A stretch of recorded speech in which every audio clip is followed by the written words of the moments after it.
worst case scenario na nakikita namin is removal from office, impeachment, and then patong-patong na mga kaso, multiple cases to be filed, which the lawyers already told me to expect as well. That is why I just decided not to go to the NBI, because clearly the pronouncements of the President and the USEC of DOJ point to cases.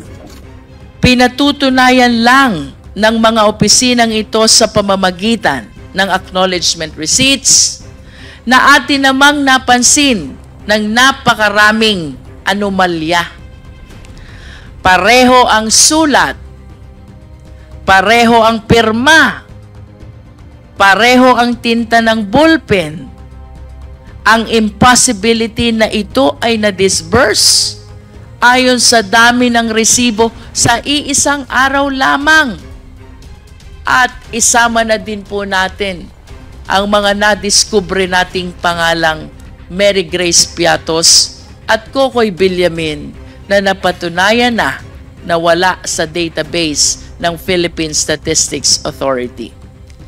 Ang isang konklusyon na aming nakikita sa mga ito ay hindi tunay, pineke lamang ang mga ito upang maipamukha lamang na ginasta ito para sa surveillance activities upang magamit ang pondong ito sa ibang kagamitan o pansariling interes. Let's all recall what we discovered from the committee investigations. May mga empleyado sa DepEd na tumanggap ng white envelopes in the same period within the confidential funds for DepEd were released. Hindi po ba kahina-hinala yan? And you can see from the screen, OVP executive admits, inamin, handing cash envelopes to DepEd officials. We may recall, it was former USEC Gloria Mercado who first revealed to us that she received 9 envelopes with 25,000 in a span of 9 months. Ito'y ibinigay ni Sunshine Fajarda ang mga envelopes kay USEC Mercado at sinabi na galing ito sa Vice Presidente Sara Duterte. Malinaw na ang ganitong pagkakataon ay hindi normal. Hindi normal na ang boss ay nagbibigay bigla ng sobre na may 25,000 each for 9 months to her very own head of procurement.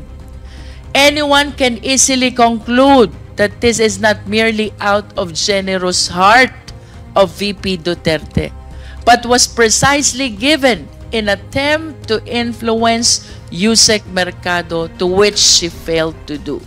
Ang nanuhol ay liable sa corruption of public officers. Ang tumanggap ng suhol, they are liable for bribery. Ibig sabihin, may isang special krimen para sa nagsusuhol ng mga public officials. Tingnan po natin, parehas lamang ang penalty na ini-impose sa mga nagsusuhol at sinusuhulan as provided under Article 212. Except, of course, disqualification and suspension, because these two penalties apparently apply only to public officials. Kaya naman, ang bribery at corruption of public officers ay ang pagbibigay ng pera, regalo, o kahit anumang advantage or favor sa pamamagitan ng pag-abuso ng kanyang posisyon sa gobyerno.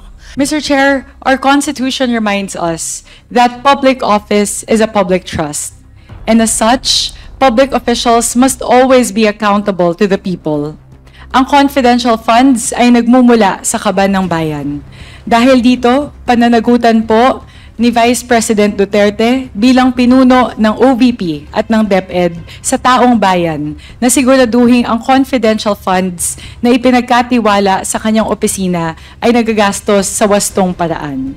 Ibinunyag ng ilang mga mababatas sa ikapitong pagdinig ng House Committee on Good Government and Public Accountability ang posibleng mga reklamong maaaring ihain laban kay Vice President Sara Duterte at kanyang mga tauhan sa Office of the Vice President at Department of Education kaugnay sa isyu ng paggamit ng confidential funds. Ayon kina Congresswoman Attorney Jervil Jinky Luistro, ako Bicol Representative Jill Bungalon at Surigao del Sur 2nd District Representative Johnny Pimentel. Maaaring maharap ang mga opisyal sa plunder, malversation, falsification, bribery at perjury sina Vice President Sara Duterte at kanyang mga tauhan sa Office of the Vice President at Department of Education. Anila, hindi mapaliwanag ng mga opisyal kung saan ginamit o napunta ang confidential funds. Kaduda-duda rin umano ang mga pangalan at pirmang nakalagay sa acknowledgement receipts ng mga nakatanggap ng pondo, kabilang sina Mary Grace Piatos at Kokoy Villamin. Ang Office of the Vice President ay umamin na gumastos ng 53 million pesos sa safe houses, ngunit walang sumusuportang ebidensyang ibinigay. In 11 days, ang nagastos po nila sa safe houses is 16 million. Yes, Mr. Chair. Ang mga gastusing ito ay walang basihan. Isang malinaw na pagtatago ng tunay na paggamit ng pondo. Ani Congresswoman Jinky Luistro. Iginit pa ni Congresswoman Jinky Luistro na ang maling paggamit ng 612.5 million pesos represents not only a financial scandal but also a betrayal of public trust. Mahigit kalahating bilyong piso, ilang classrooms ang sana napagawa, ilang libro at laptops ang nabili gamit ang perang ito, ilang feeding programs ang maaaring naisagawa. Ang tanong ni Congresswoman Luistro, maraming estudyante ang naglalakad ng kilometro araw-araw para makapasok sa paaralan. Ang ating mga guro nagtitiis sa kakulangan ng resources. Sila ang pinagkaitan ng mahigit kalahating bilyong piso. Dagdag pa niya, sa ilalim ng batas, ang mga gumagawa ng pandarambong ay dapat maparusahan ng naaayon. Hindi po ito pagpupolitiko. Ito ay pananagutan. Ani Congresswoman Jinky Luistro. Representative Luistro concluded with a powerful statement. Ang mali po ay ang tumahimik at magsawalang kibo. Ang sabi nga ni Albert Einstein, the world is a dangerous place, not because of those who do evil, but because of those who look on and do nothing. Samantala, muling hindi dadalo si Vice Presidente Sara Duterte sa naka-schedule na pagharap sa National Bureau of Investigation or NBI ngayong linggo. Sa halip, mag-host siya ng Thanksgiving party para sa mga mamamahayag na nakatalaga sa Office of the Vice President or OVP. Ayon kay Duterte, hindi na kinakailangan ang kanyang presensya sa NBI base sa payo ng kanyang mga abogado. Magugunitang ang ahensya ay nagsasagawa ng investigasyon kaugnay ng sinasabing banta na ginawa ni Duterte laban kay President Ferdinand Marcos Jr., First Lady Liza Araneta Marcos at House Speaker Martin Romualdez noong nakaraang buwan. I just want to reiterate, while it has been said repetitively already, that our ultimate objective here in conducting this inquiry in aid of legislation is to be able to enhance existing laws, come up with new ones if the need are determined, Mr. Chair. Nevertheless, we cannot brush aside, certainly, all the abuses and infractions that we have identified during the course of our inquiry in aid of legislation. And in addition to the offenses which have been raised already by our esteemed colleagues, I wish to add perjury. Perjury can be committed orally or in writing. If it is orally, the perfect example or illustration, I believe, are misrepresentations during inquiry in aid of legislation. We often hear this you will be committing perjury because all resource persons in inquiry in aid of legislation and even in all forms of investigation, we place them under oath. At ang lahat ng pagsisinungaling while under oath, we call it perjury. Again, the best illustration of an oral perjury are those committed by resource persons appearing in this investigation while making several misrepresentations. However, Mr. Chair, when it comes to written perjury, I wish to break down the elements of this offense so we can better illustrate how this is determined. And talking about elements, Mr. Chair, as we can see from the screen, there must be a sworn statement. It must be made under oath. The statement contains deliberate assertion of falsehood, and the false declaration is with regard to material fact. Mr. Chair, in the course of our investigation, the special disbursing officers, sina Ginoong Edward Fajarda at Ginang Gina Acosta, have plainly asserted na wala raw silang alam kung saang mga aktibidad ang pinaglaanan ng confidential funds. Can we please flash the certifications?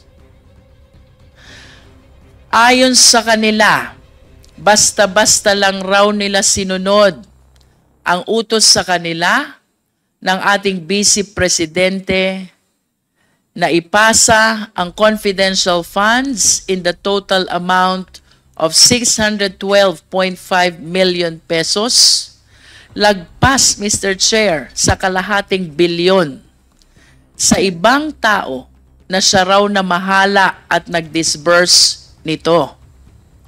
Pagkatapos ay ipinasa lang din ng mga SDO sa COA ang mga accomplishment reports at ang mga acknowledgement receipts na ibinigay sa kanila. Pero hindi nila alam kung totoo ang nakasulat sa accomplishment reports, kung totoo or peke ang mga acknowledgement receipts at kung saan talaga kinamit ang pera.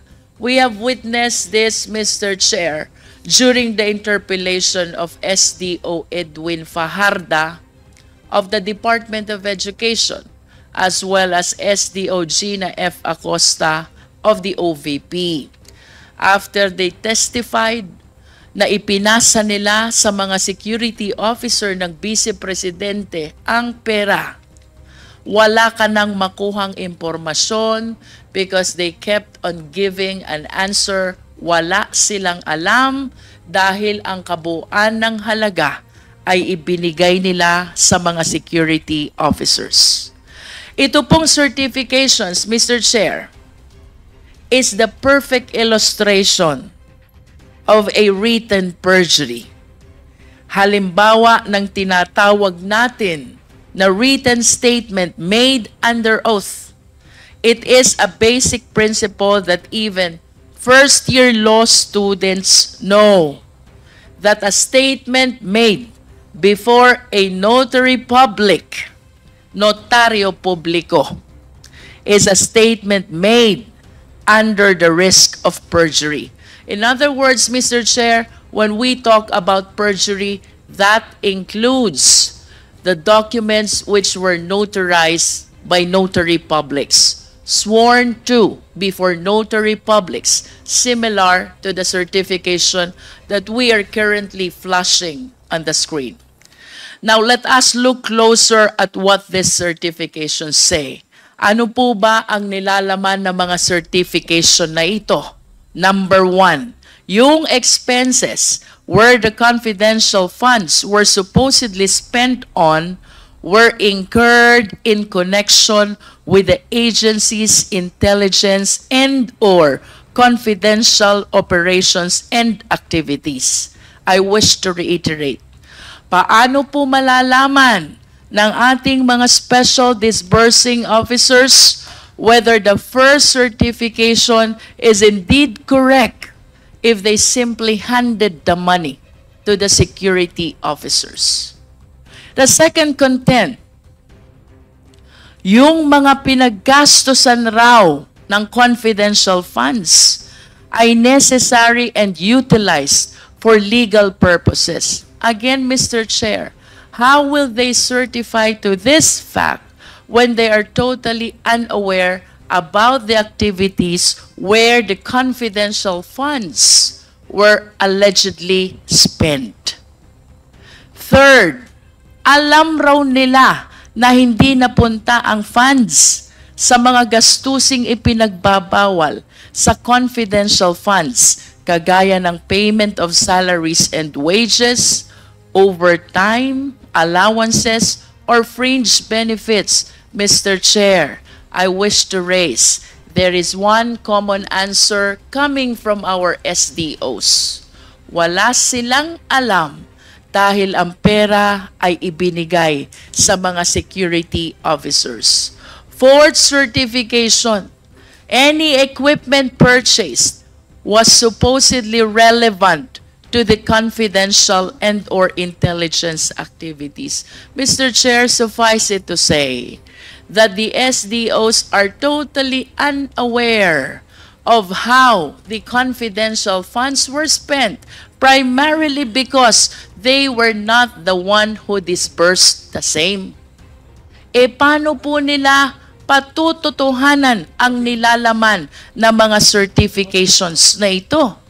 Certifications which were sworn to before a notary public.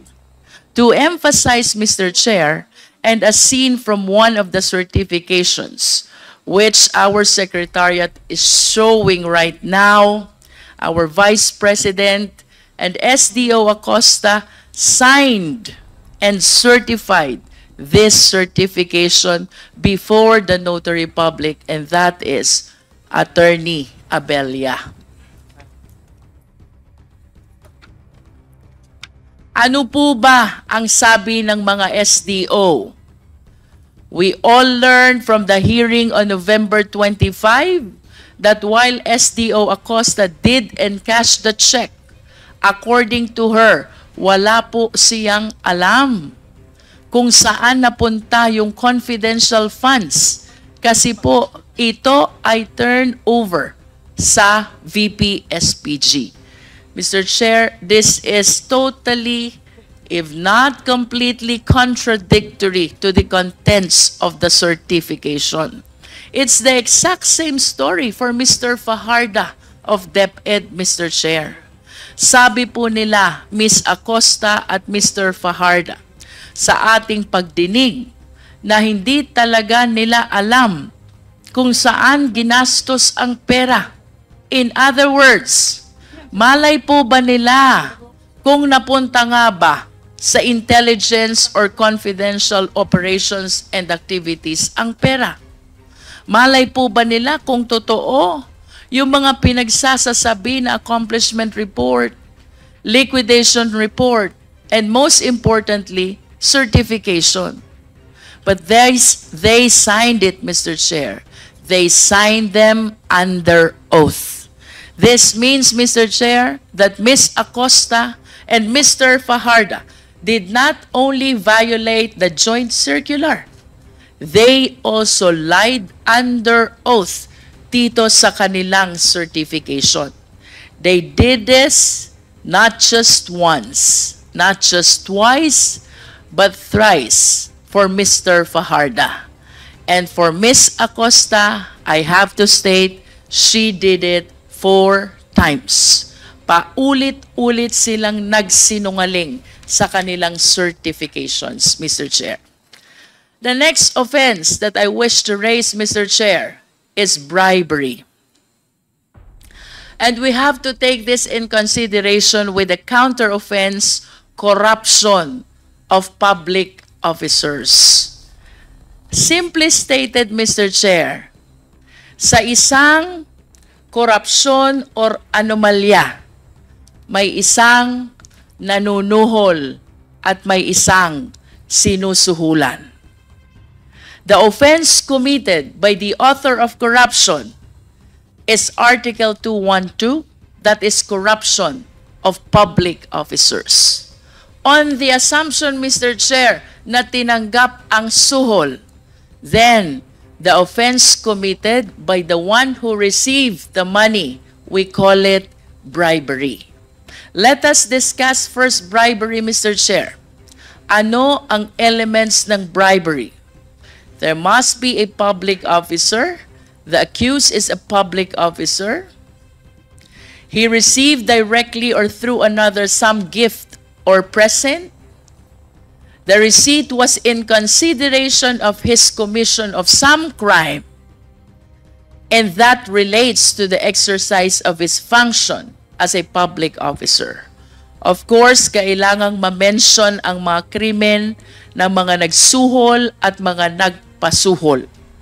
Ito po ang mga elements ng bribery. Malamang lahat ng mga tao na naimbestigahan natin ay public officials who receive amounts of not just any money, but possibly of confidential funds as well.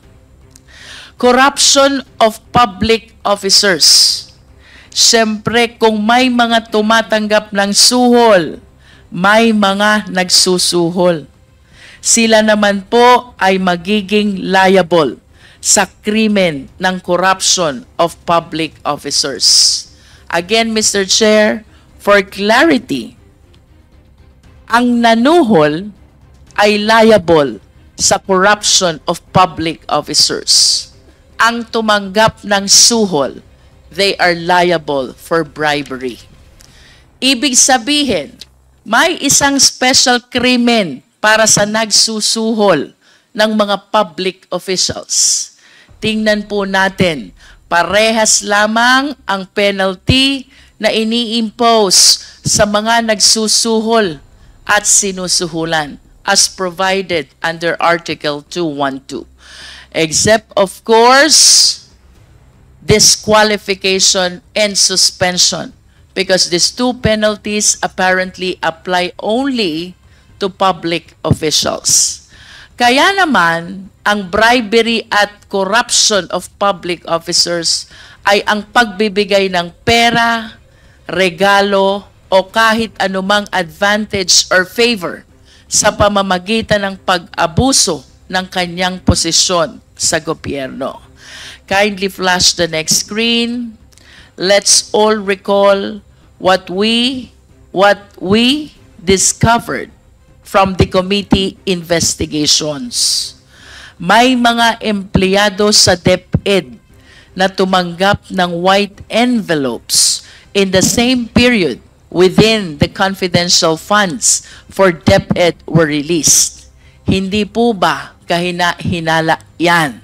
And you can see from the screen, OVP executive admits, inamin, handing cash envelopes to DepEd officials. Next slide, please. We may recall, it was former USEC Gloria Mercado who first revealed to us that she received 9 envelopes with 25,000 in a span of 9 months. Ito'y ibinigay ni Sunshine Fajarda, ang mga envelopes kay Yusek Mercado, at sinabi na galing ito sa Vice Presidente Sara Duterte. Malinaw na ang ganitong pagkakataon ay hindi normal. Hindi normal na ang boss ay nagbibigay bigla ng sobre na may 25,000 each for 9 months to her very own head of procurement. Anyone can easily conclude that this is not merely out of generous heart of VP Duterte, but was precisely given in attempt to influence Yusek Mercado, to which she failed to do. And we may recall, Mr. Chair, during our interpellation with Yusek Gloria Mercado, she admitted believing that those envelopes were given to her to influence her decision as Hope. Next slide, please. It was not a surprise when former Chairman Resty Osayas, this is our second DepEd official, he is the chairman of DepEd Bids and Awards Committee. He admitted siya rin ay nakatanggap ng sobre na may laman na pera. Again, another key official in the procurement process of the DepEd. And yet again, another act of corruption plaguing in the DepEd. Yung nauna, Mr. Chair, Yusek Mercado, she was the hope of DepEd. And this time, we have Chairman Resty Osayas, Chairman of DepEd Bids and Awards Committee. Both admitted having received envelopes with money inside. Next slide, please. Of course, sino pong makakalimot sa ating Chief Accountant ng DepEd, Ms. Runa Catalan. Like former Yusek Mercado, like Mr. Osayas, Ma'am Catalan received the same number of envelopes containing the same amount of money in the same period of February to September 2023. Again, another key official in the DepEd who necessarily deals with the public funds of the DepEd was blinded by an alleged gift from VP Duterte. But it was later on revealed that she was requested by Sunshine Fajarda, the very person who handed her the envelopes, to sign the liquidation reports without its supporting documents. Again, corruption prevailed.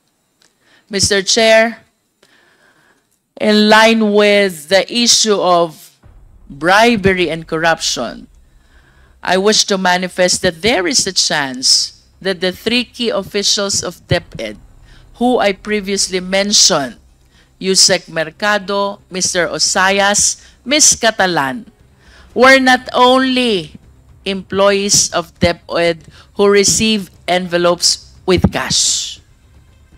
I believe that it is only a matter of time. And I hope that light be shed on this alarming revelation. Tayo po'y naniniwala na hindi lamang ang tatlong opisyales na ito ang tumanggap ng envelope na may lamang pera mula sa ating Vice Presidente. Ultimately, Mr. Chair, is the crime of plunder.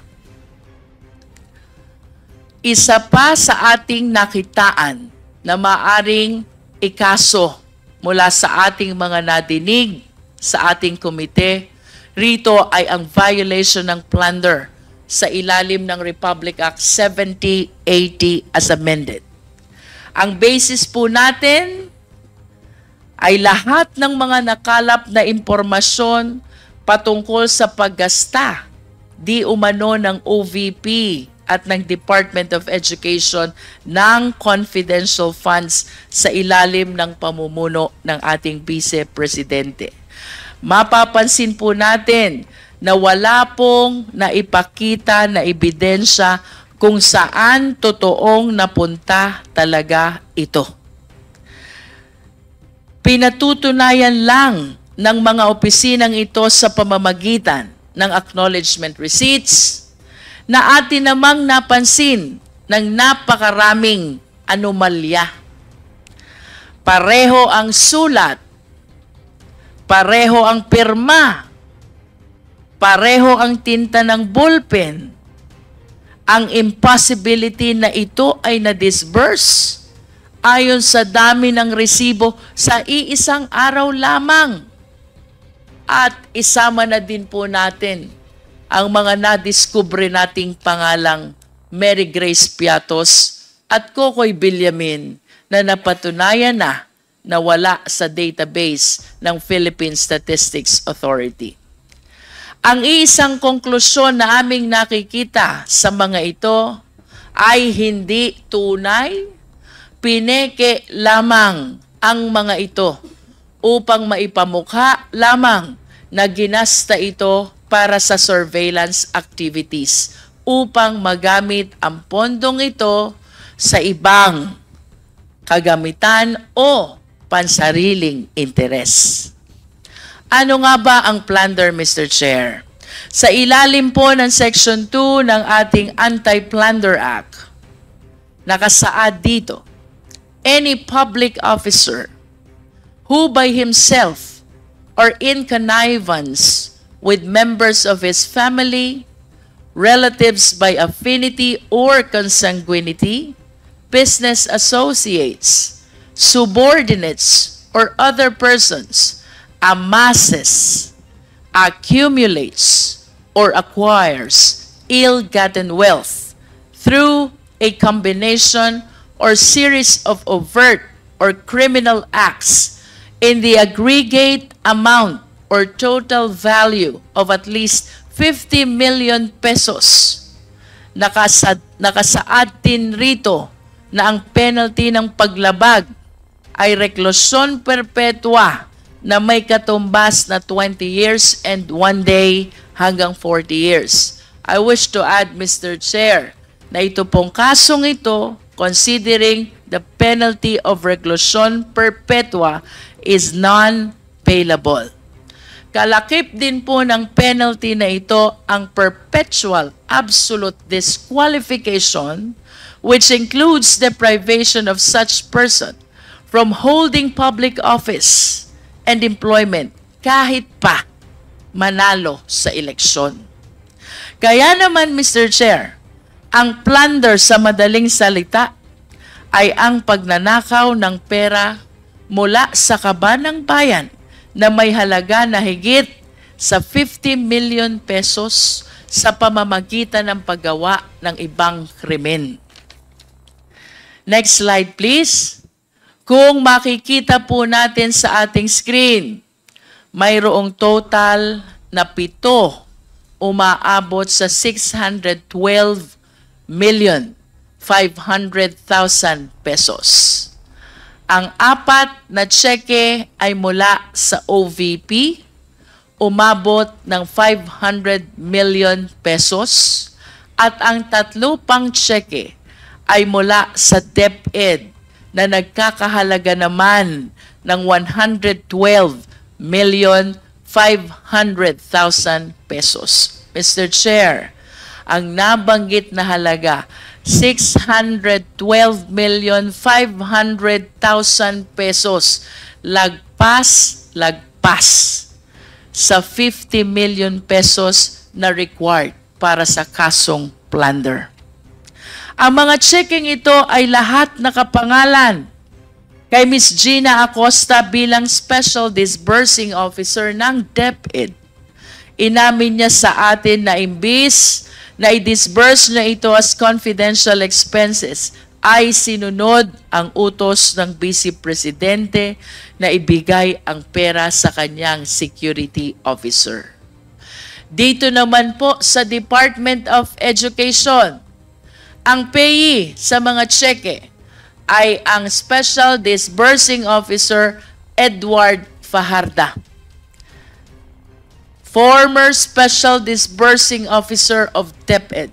Inamin rin niya na nung nakaraang hearing na ang perang kanyang natatanggap ay kanyang ibinibigay sa security officer sa utos din ng ating Vice Presidente. Mr. Chair, I wish to show the breakdown of the confidential funds which were received both by DepEd and OVP. For OVP, Mr. Chair, for clarity, we have 125 million, that is last quarter of 2022, and then 125 million for the first, second, third quarters of 2023, total of 375. So 2022, which is 125, and 2023, which is 375, that is 500 million in total confidential funds utilized by the Office of the Vice President, Mr. Chair. For DepEd, Mr. Chair, I understand that this were utilized during the first 3 quarters of 2023, 37,500,000 each for the first, second, and third quarter of 2023, which totaled to 112 million pesos confidential fund utilized by the Department of Education. In total, Mr. Chair, ang kabuang halaga po na ating naimbestigahan pertaining to the utilization of confidential fund is 612,500,000 pesos. Napakalaki at nakakalula. And to be very candid, Mr. Chair, ilang bata na sana ang ating napakain. Ilang bata na sana ang ating napaaral. At ilang pamilya na sana ang ating nabigyan ng bahay. Mr. Chair, considering that the amounts involved here far surpass the threshold for plunder, na mas kilala bilang pandarambong, it is my humble position na dapat po talaga ay maipagpatuloy at mapalalim pa ang investigasyon upang malaman kung sino ang nakinabang sa perang ito. Such an investigation may not be for Congress to conduct anymore. Again, our ultimate purpose here is to legislate. Such an investigation, however, we will ensure will be conducted, Mr. Chair. Hindi po basta-basta ang mga pangyayaring natuklasan natin rito. Finally, Mr. Chair, ayon po sa isang Supreme Court decision, this is Macapagal Arroyo versus People, GR numbers 220598 and 220953, dated July 19, 2016. On the crime of plunder, napag-usapan po dito ng Supreme Court ang will, conspiracy na nagaganap in the commission of plunder. Kaya kung may pagpapatuloy po ang investigasyon, maigi pong matingnan kung sino po ba ang hub, sino ang mga spokes, ilang conspiracy po ba ang ating pinag-uusapan. In other words, Mr. Chair, we will look forward that as the other agencies conduct an in-depth investigation on this, we will look forward sino ang hub, sino ang sentro, sino ang nakikinabang dito sa alleged will conspiracy na ito. Maraming salamat, Mr. Chair. Thank you, Congresswoman Jinky Luistro. Thank you very much, Mr. Chair. Mr. Chair, I would just like to supplement the extensive discussions that my distinguished colleagues have started with regard to the summary of all of our findings since we started our proceedings last September, Mr. Chair. Mr. Chair, what we have discovered throughout our 8 hearings have been very alarming and unacceptable. So Mr. Chair, siguro po ang gusto ko pong gawin ngayong araw, tulad po ng ginawa ng aking mga kasamahan, ay i-summarize po yung ilan sa ating mga nadiskubre, ano po yung mga natuklasan natin sa kahabaan po ng ating mga deliberasyon. Mr. Chair, sa mga taong 2022 at 2023, 612.5 million in confidential funds ang inilaan kay Vice President Duterte bilang pinuno ng Office of the Vice President at bilang Secretary ng Department of Education. This allocation of confidential funds was unprecedented. Ito ang kauna-unahang pagkakataon na ang OVP at ang DepEd ay nagkaroon ng confidential funds na ganito kalaki ang halaga. 500 million para sa OVP at 37.5 million naman po para sa DepEd. Mr. Chair, our Constitution reminds us that public office is a public trust, and as such, public officials must always be accountable to the people. Ang confidential funds ay nagmumula sa kaban ng bayan. Dahil dito, pananagutan po ni Vice President Duterte bilang pinuno ng OVP at ng DepEd sa taong bayan na siguraduhin ang confidential funds na ipinagkatiwala sa kanyang opisina ay nagagastos sa wastong paraan. Sa takbo ng ating mga deliberation, Mr. Chair, paulit-ulit nating tinanong, paano nagamit ang confidential funds? May kakulangan po ba sa mga kasalukuyang mga batas at mga guidelines ng mga ahensya? Paano dapat amyendahan ang mga batas at mga guidelines para mapigilan ang posibleng katiwalian? Kaya po sinasabi natin ginagawa natin ang inquiry na to, Mr. Chair, in aid of legislation. Dahil importante po na malaman natin kung ano po ang mga kakulangan sa mga batas at mga guidelines para malaman po natin paano po natin maamyendahan at mapapagbuti ang mga ito. Mr. Chair, responsibilidad po natin to, trabaho po natin to bilang mga legislators. Hindi po ito pamumulitika. Next slide, please. The OVP spent 500 million pesos while the DepEd spent 112.5 million pesos. The 500 million pesos of the OVP was given in 4 tranches. Yung una po, nung huling quarter ng 2022, at yung tatlo po ay ginawa sa unang 3 quarter ng taong 2023. Para naman po sa Department of Education, ang 112.5 million ay nailabas po sa loob ng 3 tranches sa unang 3 quarters ng taong 2023 sa halagang 37.5 million bawat isa. Ang sunod na tanong, Mr. Chair, paano po nailalabas ng OVP at ng DepEd ang pondo? Ito po ang natuklasan ng ating komite. On the part of the OVP, the process starts with the Vice President, hand in hand with her Chief of Staff, Ms. Zulaika Lopez, who directs the preparation of the disbursement voucher.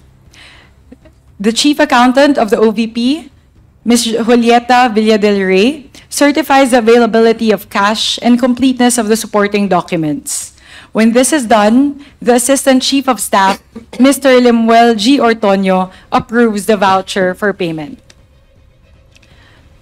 Next, a check is issued and is circulated for signature. The authorized signatories of the checks for the OVP are Mr. Ortonio and Attorney Rosalyn Sanchez. Once the checks are signed, the Special Disbursing Officer, Ms. Gina Acosta, claims the checks and acknowledges receipt. Thereafter, Ms. Acosta takes the checks to Land Bank for encashment and deposit. The process on the side of the OVP ends with the actual disbursement of the funds by the SDO, Ms. Gina Acosta. Mr. Chair, mula po sa flowchart na ito, meron pong ilang mahahalagang obserbasyon na gusto ko pong bigyang diin. Una po, kapansin-pansin na lahat ng career officials ng OVP ay involved lamang sa pag-sertipika. Ibig sabihin po, pagdating lang po sa pagsisigurado na may pera at kompleto ang mga dokumento na kailangan para ma-release ang funds. Pero sino po ang merong critical na ginagampanan ng mga papel? Mukha pong mga tao na nakapaligid po sa ating Vice Presidente ng mahaba ng panahon. Karamihan po sa kanila mga taga Davao o galing pa po sa Davao. Sila po ang mga critical na signatories na sinisigurado na ma-release ang pera. Halimbawa po nito, si Mr. Ortonio bilang officer na siyang nag-aaproba ng payment ng confidential funds. siya din po ang isa sa 2 signatories para po sa mga cheque. Second, Mr. Chair, napag-alaman po natin mismo na inamin ni Ms. Acosta na bagamat siya po ang Special Disbursing Officer na nagbibigay, na dapat sana na nagdi-disburse ng pera, inamin mismo ni Ms. Acosta na hindi siya ang nagbibigay ng pera sa mga recipients. In other words, Mr. Chair, she had unlawfully delegated this role to the security officer. Inamin din po ni Ms. Acosta na hindi niya alam kung saan napunta ang pera. At ayon pa sa kanya, ang utos o ang direksyon ay galing po mismo kay Vice President Duterte at siya lamang ang may alam patungkol dito. Sunod pong obserbasyon, Mr. Chair, ito po ay summary ng ating mga natuklasan po na mga anomalya pagdating po sa liquidation at disbursement ng 500 million pesos in confidential funds allocated to the Office of the Vice President. Una po, Mr. Chair, mga acknowledgement receipts na bogus at peke. Pangalawa po, mga liquidation reports na mukha pong kinopy-paste lamang sa iba't ibang mga quarters. Pangatlo po, 53 million pesos na ginastos sa tinatawag po na OVP's safe houses. Pang-apat po, ang nakakamanghang pag-disburse ng pera sa 103 na mga tao at iba't ibang lokasyon sa loob lamang ng isang araw ng December 23, 2024. Yun po yung pinakita ni Congressman Rog Gutierrez na yun po yung maraming probinsya sa loob lamang ng isang araw. At ikalima po, Mr. Chair, ang paggasta ng 125 million pesos sa loob lamang ng 11 araw. Sunod po, next slide please. Kilala po natin at paulit-ulit na din pong binigyan diin ng aking mga kasamahan ang ating main character na si Mary Grace Piatos na sinertipikahan na po ng PSA na walang record pagdating po sa birth certificate, sa marriage certificate at death certificate. Mr. Chair, ang tagal na po nating hinahanap si Mary Grace Piatos pero mahirap hanapin ang taong hindi naman pala totoo. Walang Mary Grace Piatos na tumanggap ng pera at kung walang Mary Grace Piatos na tumanggap ng pera, saan napunta ang pera? Sunod, Mr. Chair, nandiyan din po si Kokoy Villamin na mukhang napakaswerte po dahil 2 beses nakatanggap ng pera mula sa DepEd at sa OVP. Sunod po ang mga acknowledgement receipts na mukhang pareho ang ginamit na ballpen at ultimo tinta ay pareho. Kahit po sinasabi na ito ay pinirmahan ng magkaibang tao.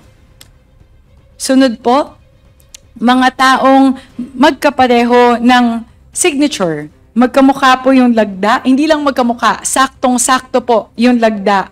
Kahit po magkaiba po yung kanilang pangalan at nakatira sila sa magkaibang syudad. Napakaliit po ng posibilidad, Mr. Chair, na may 2 tao na magkaiba ang pangalan, nakatira sa magkaibang syudad, pero parehong-pareho ang pirma. Mukhang ultimo ballpen, Mr. Chair, pareho pa po yung ballpen na ginamit.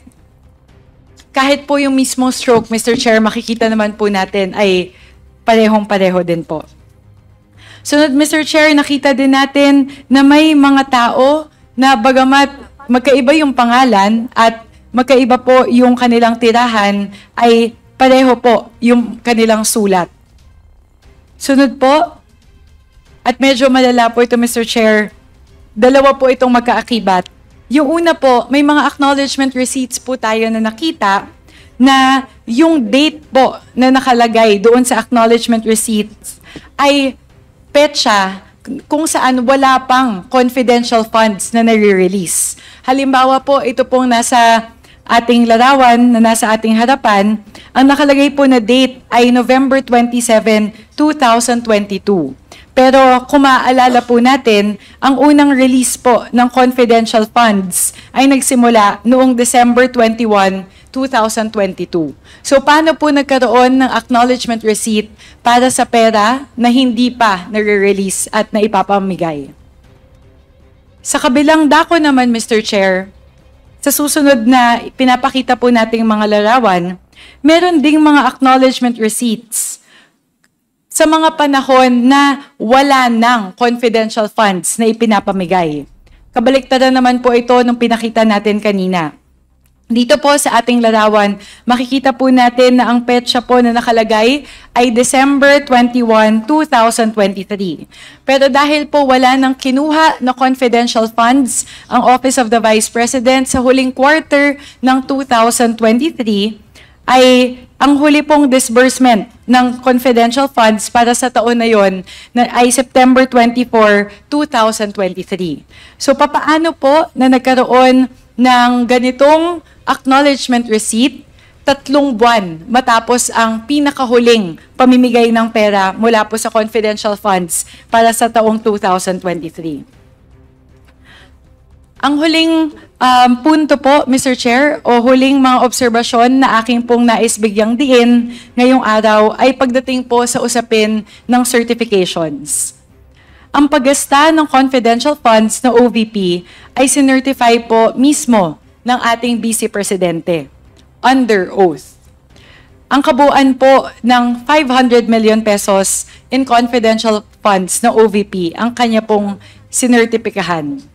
Ang sinabi po sa certification na makikita po natin dito, quote, "The expenditures are necessary and utilized for legal purposes." At anong pruweba po ang ginamit ng mga kawani ng Office of the Vice President para po patunayan po ito? Ang mga peking acknowledgement receipts. Mukha pong sa ating pong nakita, marami po sa mga acknowledgement receipts ay gawa-gawa lang po para makapag-submit ng documents evidencing payment na siyang requirement po ng COA. At sunod po, tulad po noong sa certification kanina, ang Vice President din po ang nagsucertify o nag-a-aproba ng accomplishment reports bago po ito isumite. Dito po ay nilalagdaan niya na at sinucertify niya po na dito napupunta yung pagkagasta ng confidential funds. Tulad po ng nakikita dito sa larawan, pinirmahan po mismo ng ating Vice Presidente ang mga accomplishment reports na ito bago po isinumite sa COA. So, yun lang po, Mr. Chair, yun lang po yung mga obserbasyon na nais ko pong bigyang diin pagdating po sa ating mga natuklasan, pagdating po sa paggasta ng confidential funds sa parte po ng Office of the Vice President. Siguro, Mr. Chair, kaya po natin ginagawa ito sapagkat sa haba po ng ating mga deliberasyon at hearings, mahalaga po na ngayon po ay bigyang diin natin kung ano ba yung mga mahalagang punto, ano po yung mga posibleng anomalya at katiwalian na ating pong natuklasan sa 3 buwan po ng ating deliberasyon. Kaya yun lang po, Mr. Chair. Maraming salamat po. Thank you, Congresswoman Mika Swansing. The Chair would like to recognize the Honorable Pami Zamora. Magandang hapon po, Mr. Chair. Tulad ng mga obserbasyon ng aking colleague na si Congresswoman Swansing, patungkol sa OVP, ganun din po ang ating mga naging obserbasyon sa DepEd. Bilang Secretary ng Education, dinidirekta ng ating Vice President or then Secretary of Education ang kanyang team para i-prepare ang disbursement voucher. Kanang kamay niya, it must be noted, Mr. Chair, na kanang kamay niya dito sa DepEd ay si Attorney Sunshine Fajarda na siyang asawa naman ng DepEd Special Disbursing Officer na si Mr. Edward Fajarda. Ang Chief Accountant po ng DepEd na si Ms. Rina Catalan ang siyang nagsucertify naman kung available na ang cash and yung completion po ng documents. And once everything is in order, si Ms. Annalyn Sevilla po, Undersecretary for Finance, approves the check for payment. Pinipirmahan naman po ito ni Ms. Sevilla at ni Gloria Mercado. Siyang dalawang authorized signatories ng DepEd. After which, Mr. Edward Fajarda bilang SDO ang siyang tumutungo sa Land Bank at nag-e-encash ng mga checking ito. Similar to the OVP, the DepEd key individuals in the preparation and disbursement of confidential funds are those who have been familiar with the Vice President even before she assumed office. They were all with her when she was mayor of Davao City. Like Ms. Gina Acosta, Mr. Fajarda is the SDO entrusted to disburse the confidential funds to different recipients. And also, much like Ms. Acosta, binibigay rin po niya, according sa kanyang statement, ang 37.5 million na kanyang na-encash na confidential funds each time sa security officer ng DepEd. Might I say, unlawfully niyang binibigay ito. At the end of the day, sino nga po ba talaga ang nakakaalam ng lahat ng ito? Dahil hindi nakakasagot ang SDO, syempre, ang nakakaalam lang po ng lahat ng ito ay ang DepEd Secretary dati na si Vice President Sara Duterte. At katulad din po ng OVP, marami rin pong katanungan patungkol sa confidential funds ng DepEd. Maraming mga kaduda-dudang acknowledgement receipts na hindi tayo sigurado sa kinapuntahan. Mga acknowledgement receipts na mukha namang pare-parehas ang nagsusulat. Mga liquidation reports na mukhang mabilisan lamang na ginagawa, copy-paste nga lamang. Ang mga tao who have supposedly used and benefited from the use of confidential funds completely denied na nagamit nila ito. AFP commanders under oath ay sinabing kung alam lang sana nila na gagamitin ang mga certifications just to justify expenditure of the confidential funds, hindi sana nila i-issue ang certifications na ito. And on top of this, mukhang ang SDO ng DepEd ay marunong pala mag-teleport, Mr. Chair, dahil in one day, nakaka-disperse po siya ng funds mula Apari po hanggang Hulo.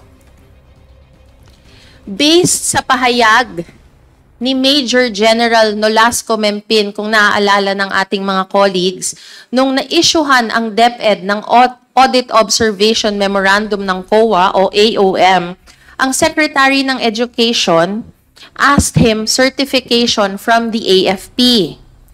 Under those instructions, he requested and was given these certifications for the youth leadership summits conducted by the AFP. Klaro po, walang DepEd confidential funds na nakarating sa AFP. Itong mga certification ng AFP ay ginamit lamang upang makasumite ang DepEd sa COA ng kanilang kinakailangang dokumento. They just used the AFP certifications to justify and explain their supposed 15 million in confidential funds representing rewards to informers. Katulad din po sa OVP, napakaraming maanomalyang acknowledgement receipts ng DepEd. I will be showing on the screen right now acknowledgement receipts of persons with almost the exact same stroke ng pagpirma. In fact, hindi man halos mabasa dun sa pangalawang pangalan, hindi halos mabasa yung panunulat nung gumawa nito. Sa slide naman, sa susunod na slide natin, meron din namang pong mga individual na 2 beses nakatanggap. Ito si Milky Sequoia na pinakilala sa atin kanina. 2 beses po siya makakatanggap sa DepEd, pero magkaiba po ang pirma sa unang Milky Sequoia sa pangalawang Milky Sequoia. Meron din naman po tayong acknowledgement receipts na kung saan ang confidential funds ay na-disburse on the same day on completely different locations. Dito po makikita natin nag-disburse ang DepEd sa Makati at sa Cebu on the same day, March 4, 2023. Lastly, similar to her role in the OVP, then DepEd Secretary Sara Duterte, siya din po ang pumirma ng certification and accomplishment reports of DepEd attesting that the funds were used in accordance with the law. These certifications were made under oath, again, as said by Congresswoman Luistro, before a notary public notarized by a attorney, Rochelle Abella. Nanumpa po ang ating Vice Presidente, Mr. Chair, na ang confidential funds na ginamit ay naayon sa batas. Pero sa ating dinami-daming hearing na pinagdaanan, mukha naman po talagang hindi ganoon ang nangyari. Maraming salamat po, Mr. Chair. Thank you, Congresswoman Pami Zamora. The next to be recognized is the Honorable Jill Bongalon. Thank you, Mr. Chair. Good morning. Mr. Chair, I, together with other members of this committee, will give a summary of the legal liabilities of the public officials and personalities involved in relation to the utilization of the confidential funds.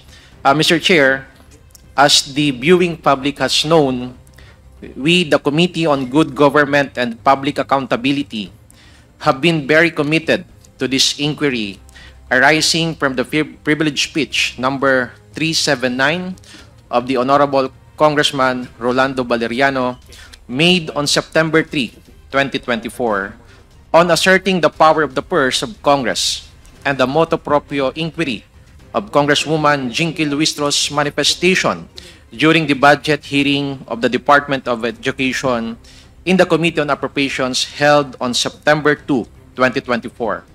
Mr. Chair, our good members of the committee have very competently summarized the facts that we have gathered from the past 7 hearings on this matter. And this representation is very honored to concur with that view that indeed the time that we have poured into this endeavor has been time well spent. For we have not only assisted the general public in understanding the process of disbursement of regular and confidential funds and their striking differences, we have also discovered alarming gaps and anomalies in the disbursement process and even outright violations of it. We believe that these findings, issues, and anomalies we have uncovered here will guide us not only in the present but also well into the future in crafting new legislation that will aim to better protect every single hard-earned centavo of our taxpayers' money. Gayunpaman, may isa pang tanong na kailangan nating sagutin at sigurado po ako na ang taong bayan ay gusto at interesado din ito pong malaman. Ano po ba ang mga potensyal na legal liabilities, both criminal and administrative, sa mga natuklasang anomalya sa ating investigasyon? Mr. Chair, I, together with other members, have taken on the task of outlining some of the potential legal ramifications and liabilities arising from the facts that we have uncovered. Ang unang krimen na pag-uusapan po natin ngayong araw ay ang tinatawag na technical malversation under the revised penal code. Ano po ba ito? Simply stated, it means that an accountable officer applies public funds to another purpose, kahit public purpose pa yan, which is different from that which they were originally appropriated for by law or ordinance. Sa madaling salita, ginamit sa ibang bagay ang pera ng taong bayan at hindi napunta sa original officer o di kaya yung head of agency. Second, yung public funds na nasa custody niya napunta o ginamit sa ibang public purpose. Third, yung public purpose na pinuntahan ng public funds ay hindi yung purpose na inaprubahan na paggagamitan ng public funds na yon. Kaya naman, ang technical malversation ay base sa paggamit ng public funds sa ibang bagay kung saan ito ay talagang nilaan, kahit anuman ang intensyon o purpose ng paggamit nito. Even if the public funds are used for the benefit of the people, this is still penalized by law. Let's look at several instances of technical malversation that we have seemed to have uncovered. Ang pinag-uusapan po natin sa hearing na ito ay kadalasan tungkol sa confidential funds. Paulit-ulit po, and as confirmed by the Commission on Audit itself, confidential funds are only to be used for confidential expenses. Kaso pagdating po sa Office of the Vice President, yung COA na po mismo ang nag-flag sa pamamagitan ng Notice of Disallowance which says na hindi mapakita ng accountable officers, kulang-kulang ang mga binigay na dokumento o ebidensya na magpapatunay o magpapakita na confidential funds were used for the confidential expenses that are allowed under the joint circular. Let us emphasize that the joint circular requires that the confidential funds must be spent only for confidential expenses like those incurred in relation to national security and peace and order, confidential activities, among others. Such requirement was not complied with by the OVP, katulad ng itong tinutukoy na payment of tables, chairs, desktop, computers, and printers which were not even specified to be for confidential operations. Let's assume na lang po, dahil hindi alam ng SDO kung totoo ba o hindi, na talagang gumastos ng 3.5 million pesos ang OVP para sa mga office equipment na ito. Mali po na confidential funds ang ginamit nila for this. This is clear technical malversation. Mr. Chair, next slide please. Now, this one is very significant po. Presumption of malversation. Of course, there is such thing po na tinatawag na presumption of malversation, and this is found under revised penal code. At ang ibig sabihin po nito, kapag ikaw, accountable officer ka, you were given custody over public funds at ikaw ang accountable for those funds. Kapag hinanap sa iyo kung nasaan yung funds or saan napunta at wala kang masagot, the law presumes na binulsa mo. Applying Article 217 of the Revised Penal Code, malversation is presumed to have been committed. Kaya kapag accountable officer ka, dapat po napakaingat mo na hinahawakan ang public funds na ito. Hindi mo ito basta-basta ipapasa sa ibang tao. You bear the burden of making sure that the public funds go exactly to the public purpose that they were intended for. Unfortunately, Mr. Chair, when the committee in the hearing last November 25 asked Special Disbursing Officer Acosta and Edward Pajarda on where the confidential funds were spent on, they could not give answer. And worst, they merely stated that they handed it to their alleged respective security officers.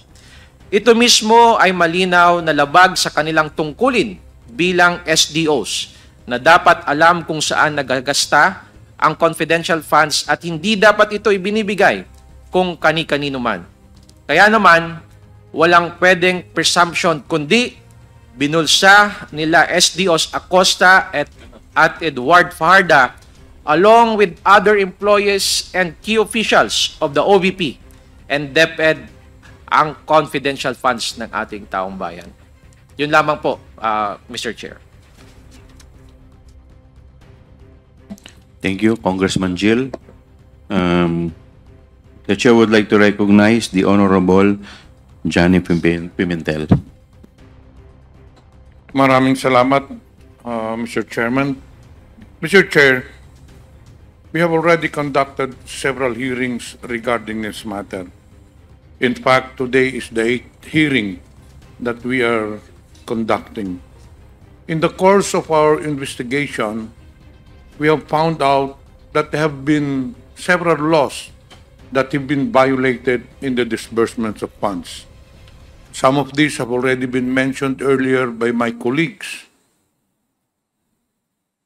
Ngayon, meron pa pong isang paglabag sa batas. At ito ay ang falsification. Ano po ba ang falsification? Sa ating saligang batas, ito po ay may elemento po paggawa po ng itong krimen o violation ng falsification. The staff, can you please show the slide? These are the elements of falsification. Number 1, the offender is a public officer or employee or notary public. Number 2, the offender takes advantage of his official position. And number 3, he or she falsifies a document by committing any of the acts mentioned in Article 171 of the Revised Penal Code. Ito po ay when a public officer, tulad po ng ating mga resource persons na naimbita nung nakaraang mga hearings, take advantage of their official positions and falsify documents. Ang mga halaga dito ay mga falsities or mga di katotohanan or fabrication sa mga dokumento among others. At ito mismo ang violation o krimen na nangyari sa loob mismo ng ahensya na dinidinig po natin. Ngayon, ano po ba ang ibig sabihin ng falsified documents? Paano ba ito ginagawa? There are several means to falsify documents under the Revised Penal Code. But let us go to the relevant portions to us right now. This is committed by any public officer, employee, or notary who, taking advantage of his official position, shall falsify a document by committing any of the following acts, causing it to appear that persons have participated in any act or proceeding when they did not in fact so participate. Falsification of documents is committed by making it appear that persons have participated in any act or proceeding when they did not in fact so participate. Ito po yung nakita natin ng mga obserbasyon sa mga hearing, sa mga fraudulent at bogus po ng mga acknowledgement receipts. Next slide please. Nalala po natin lahat ang kakaibang pangalan na si Mary Grace Piatos. The person that obviously does not exist. Walang record ang PSA sa kanya, yet her name appears in the acknowledgement receipts submitted po to liquidate the confidential funds. Obviously, it was made to appear that she participated in this acknowledgement, despite the fact that she does not exist. Clearly, Mr. Chair, this is falsification. Next slide, please. Pag-usapan po din natin si Kokoy Villamin, the person po na ating na-highlight from the previous hearings who got confidential funds. As pointed out by Congressman Adyong, magkaiba po ang signature and handwriting niya sa parehong AR. This cuts doubt on whether Kokoy Villamin, if he does exist, really was the one who signed both ARs or even any one of these ARs. Hindi ka paniwala na basta-bastang nagbago na lang ang pirma ng isang tao. Again, it was made to appear that a person, itong si Kokoy Villamin, participated in these supposed payments and acknowledgement receipts when the truth, he did not. Madami po tayong examples sa mga potential counts of falsification dito sa ating hearing. These are but just a few examples. Kaya naman ang mga acknowledgement receipts nito to make it appear na sila Mary Grace Piatos, Kokoy Villamin at iba pang nakapirma ay nakakuha ng bayad mula sa confidential funds. Ngunit it was later revealed na ang mga tao nito does not even exist. This is exactly what the law penalizes as falsification. Next slide, please. Now, isa po pong violation ay ang use of falsified documents. Iba po ito sa falsification. Ito po ay isang krimen or violation ng batas natin na depende sa circumstansya. Next slide, please. Ang liable po for this crime is if alam ng isang tao ng document ay falsified at ito ay ginamit pa rin niya. Ano ba ang mga elemento nito? Una, the offender knew that a document was falsified by another person. Pangalawa, the false document is embraced in Article 171 or in any of subdivisions numbers 1 and 2 of Article 172. Pangatlo, he used such document not in judicial proceedings. And pang-apat, the use of the false document caused damage to another or at least it was used with intent to cause such damage. Next slide, please. Ito po ang mga elemento of use of falsified documents. Ang importante dito is the use of the document. Clearly po, ginamit po yung affidavit or rather, yung falsified acknowledgement receipts. They were used to justify the liquidation for hundreds of millions of confidential funds. Ito po yung mga sample na mga dokumento na pinakikita natin ngayon. Naalala po natin ang mga liquidation reports ng ARs na paulit-ulit natin pinakita sa mga hearings dito ng mga signature na SDO Acosta, SDO Fajarda ay nag-certify na ang confidential funds ay napunta sa confidential expenses. Ngunit ang totoo po na pag-alaman natin, ito ay confirm nila SDO Acosta at SDO Fajarda mismo na hindi nila alam kung saan napunta ang confidential funds. Yun lang po, Mr. Chair. Maraming salamat po. Mag-subscribe at i-click ang notification bell para sa mga susunod na video updates. Maraming salamat po.